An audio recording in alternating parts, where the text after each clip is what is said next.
Today we are looking at a Roskamp Challenger Model C oat huller. This unit was completely rebuilt by us here at Commodity Traders International.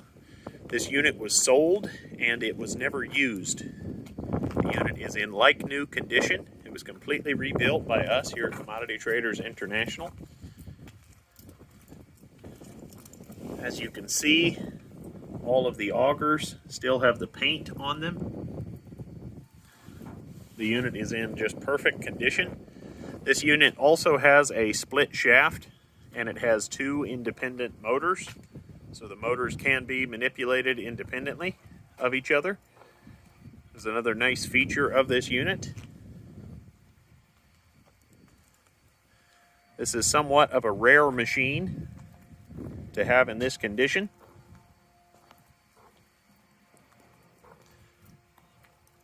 This unit is ready for immediate purchase through us here at Commodity Traders International.